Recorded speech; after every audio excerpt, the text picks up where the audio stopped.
Hello and welcome to part 10 of my video series on how to use Blender 2.7. In this video, I'm going to give you a brief introduction to the Cycles render engine in Blender and how to add materials to objects in Blender and how to add multiple materials to objects in Blender. Let's start off though by talking about the old Blender render engine versus the new Cycles render engine. If you watched the earlier videos in this series, when we set up Blender, you'll remember that I asked you to change the default renderer up here from the old Blender render engine to the new Cycles render engine. The reason why that is because of the way that these two render engines draw scenes. Now let's back up a little bit. What is a render engine? I'm going to flip back over to the old Blender render engine.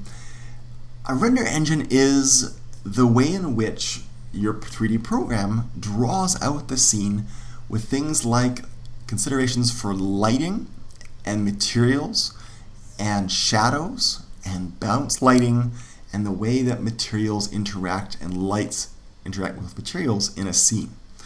If I press render under my camera tab in this properties window, you probably know by now that if you click it, it draws out the scene from the perspective of the camera that's in your scene. I'm going to go ahead and quickly add a new mesh plane to my scene and scale it up to be a ground, and I'm going to move my cube up so that it's sitting on the ground. I'll press render again using the Blender render engine, and you'll notice that the reason why this Blender render engine is kind of fading into the distance or the distant memory of Blender is that it's very old and antiquated in the way that it calculates the way that light bounces. You'll notice that this shadow area is entirely black, and that's not how light would be, or that's not how light interacts with a scene in the real world. In the real world, if you have a light, it will bounce off objects and illuminate the shadow areas of other things in the same space. That's where the Cycles render engine is very powerful. It calculates light in a very realistic way, and that's not how the old Blender render engine could have done it. We're going to talk about lighting more in the next video, but what I'll do is I'll press escape and I'm going to go back over to the Cycles render engine, which is where we're pretty much going to stick for the rest of this whole video series. And if I press render again, you do get the shadows filled in, but because the lamp in the scene is not set up to work with cycles very well, the scene is way too dull. Let's talk about that for a sec. I'm going to select my lamp with the Cycles render engine enabled up here, and I'm going to go to the tab for this lamp, and again, when you have different objects selected, you will get different tabs up here. When you have a lamp selected, you get the lamp tab, and you're going to see a few things here. The size of this lamp is 0.1. That means that it's very, very small. And we can't even have access right now to how bright the lamp is, like we could have if we were in the old Blender render engine. And that's because these lamps are sort of the not best way to add light into your scene. The new way of adding light to a scene, I mean, you can use these ones, is by making an object and making that object into a light source, like a real object would be, like a light bulb or the filament in a light bulb would be in the real world. So I'm going to get rid of this lamp. I'll select it and tap X on my keyboard and click on delete. I'm going to add a new plane to my scene and I'll drag it up, and we're going to make this material, or make this object, have a material that will emit light. Now, another thing with the Cycles render engine is that it's very different adding materials to objects. It's very simple to add just a plain old material to an object. You have the object selected, you go to the Materials tab, which looks like an orb, and you click on New. What that will do is it'll add a new slot into this area here, and the slot contains the material that you just added. You can have multiple materials on the same object in different slots, which is why it's important to name materials as soon as you add them. Material.001 is not a very good name, so I'm going to change it to light with an I, source 1, and I'll press enter. So right now though, I can't even see a preview of it. In the old Blender render engine, there would have been a kind of an orb or a shape that I picked that would let me see what it's like, And there is one here, it's just sort of collapsed by default. I'm not sure why they did that, but here it is. You can pick what kind of object you want to see it on. By default, it's a sphere. And the material that we added, and this is always true, is what's called a diffuse material or a diffuse shader. This kind of diffuse texture means it only has color.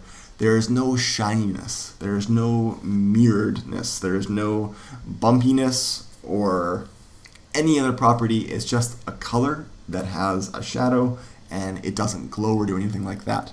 To make this material have a different kind of a shader, you can change the surface value, which gives you a list of the default shaders that are built into Blender.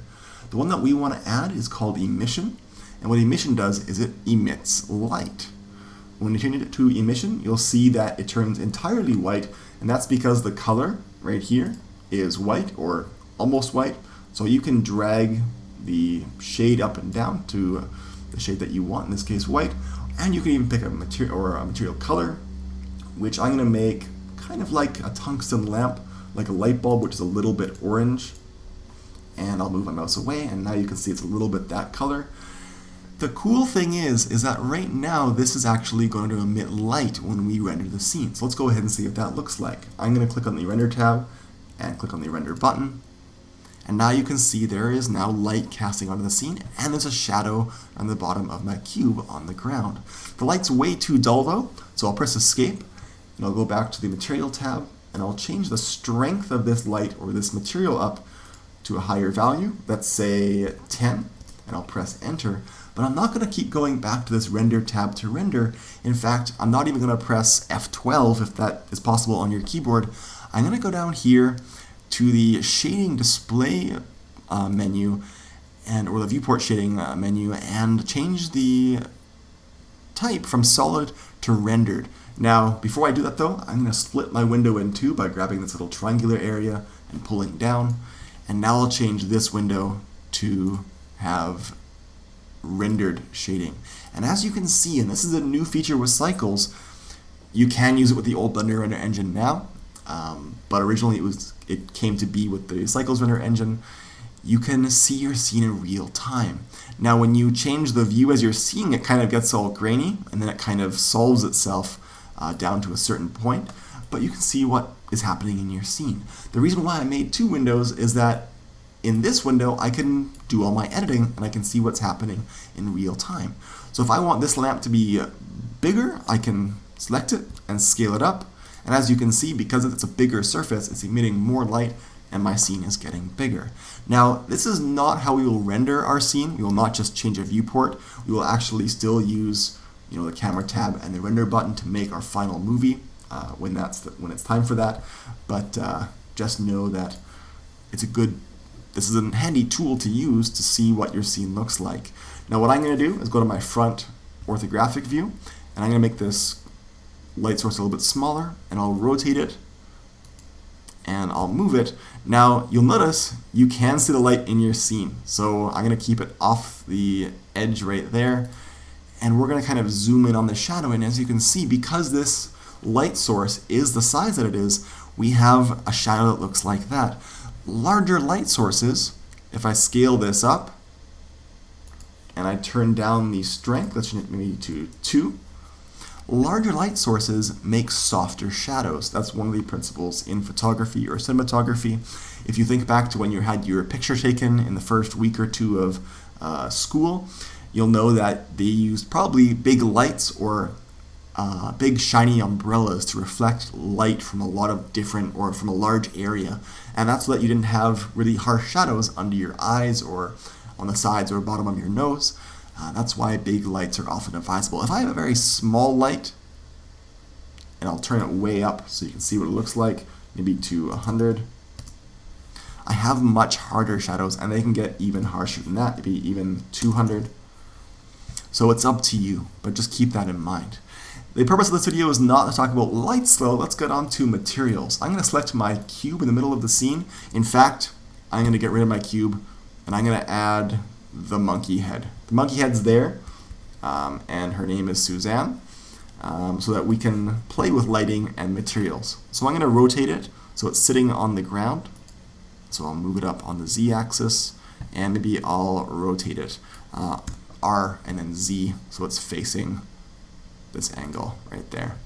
So right now this monkey head, in fact, what I'll do is I'll add the subsurf modifier to make it all nice and smooth, and I'll click on my smooth shading to make it all nice.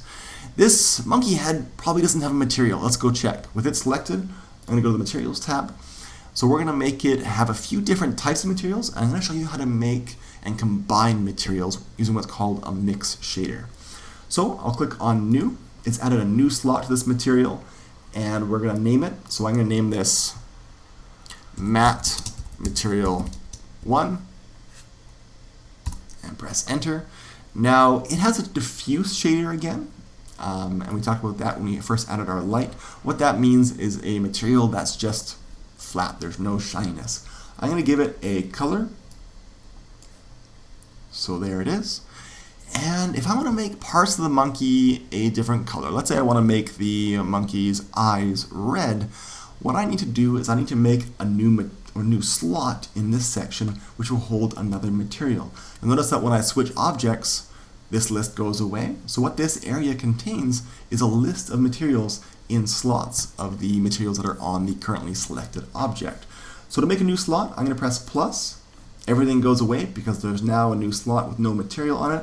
I'm going to press New, and I'm going to name this material Glossy Material 1. Gloggy. Great. Glossy Material 1.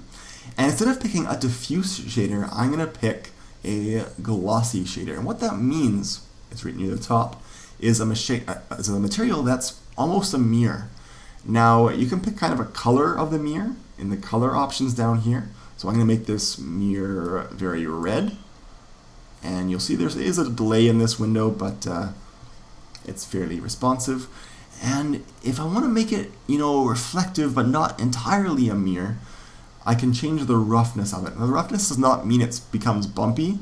It just sort of softens the mirror effect. So you can see this is now, it has a highlight on it because of light, but it's only slightly mirroring the things in the scene. If I turn that down more, it'll become more like a mirror. If I turn it all the way up to 1, it goes from 0 to 1. It becomes a little bit specular, but again, almost like a diffuse material or a diffuse shader. I'm going to make it right about, let's type in a value instead. Let's go to 0.15. So it's fairly reflective. Let's go even lower than that, 0.05. Whoops. 0.05. There we go. So it's quite reflective, although a little bit not. And now I want to apply this to the monkey's eyes. I have two materials that are associated with this object, but this material is not going to apply to anything. So I'm going to go into my monkey head's edit mode by pressing tab. I'll go to face select mode, and I'm going to select all of the faces on each one of these eyes. Now these eyes, if I go into wireframe display mode, that's with the Z key, or you can change it right here. If you look at these eyes, they're actually separate objects or separate sub-objects. They're not actually connected to the other parts of the head. So what I can do is with my mouse over one of the eyes, especially over one of the dots of the faces, I can press L on my keyboard, and that stands for island. And if you have an island, which is a separate part in a mesh, that's an easy way to select it. So again, put your mouse over one of the dots and tap on L for island. And I want to apply this glossy material to this eye, so I'll select it and click on Assign. If you look down here now, my monkey has one evil glossy looking eye. I will apply it to the other eye as well. So I'll press A to deselect all, and then L to select that island, and click on the glossy material and click on Assign. So now my monkey is looking fairly menacing, although I kind of want the blue of the monkey head to be a little bit glossy. Not entirely mirrored, and not totally flat, but I want to have sort of the best of both worlds. It should have an underlying color of blue, but then maybe a different color of specular or highlights where it would be reflecting the light source in the scene. To do that, to combine materials together, and this is where you get into very advanced materials. If you think of an amusement park ride that has cars in it. You probably went on one of these when you were little. And you look down at that glossy material on that car or plane at the amusement park, you probably noticed that it was very glossy. It had a color underneath, let's say red, but it also had a bunch of speckles underneath it that were reflecting lights in different ways. That's a very complicated multi-surface material, and that's where we have to get into what's called using nodes in Blender. Now, nodes are a different way of thinking of making materials. What I'm going to do is actually split this top window in two, and we're going to make a new window called a node editor window. So I'm going to change this window type right here to a node editor. And with the monkey selected and with the glossy material selected, you can kind of see what nodes are. They're kind of a visual way of seeing the different parts or the different aspects of a material. And this material, this glossy, is very simple. It only has one shader, which is this box right here. It is a glossy BDSF, same thing that's down here, shader. And it has a material output, which actually allows you to see it on an object. If you zoom out by scrolling down this window, you have a lot of space, in fact, pretty much infinite space, in which to make very complicated shaders or materials by combining shaders and different elements together, or different nodes together. If I look at this matte material, it's almost exactly the same. There is a material output and a diffuse shader, and they're connected. And this is, again, sort of a visual way of representing ways of combining things, kind of like filters in Photoshop or GIMP, filters like drop shadow and filters like stroke and gradient. You could think of adding those to a picture using nodes like this. It's a very similar concept, but represented differently visually. I'm going to change the material on my monkey, so I'm going to actually click on this X to delete the material out of that slot, which will leave that blank slot there and no material on my monkey, and I'm going to click New. And what that does is it kind of loads a default diffuse shader, but I don't want a diffuse shader, I want a mix shader which combine multiple things into the same material. So instead of selecting diffuse, I'm going to select mix, and let's see where it is, right there. Now with a mix shader, it's not actually its own surface. Right now it's black because it doesn't know what to do, there's no actual material.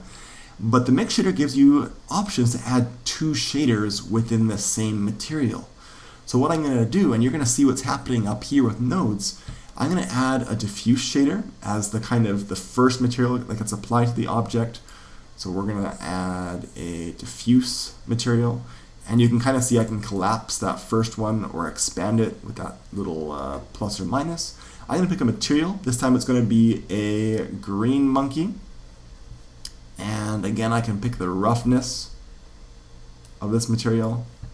I'm not really sure what that does.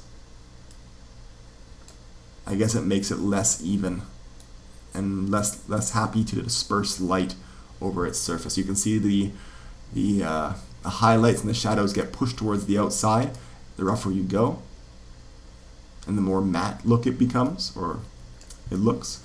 The less rough, the more even and smooth the whole object looks. But we still have one more shader we can add. I'm going to combine a diffuse shader with a glossy shader, right there. And you can see the results in real time down here, the entire time, by the way.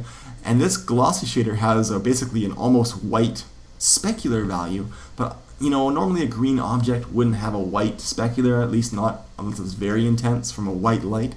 So I'm going to change the color to just a slight green.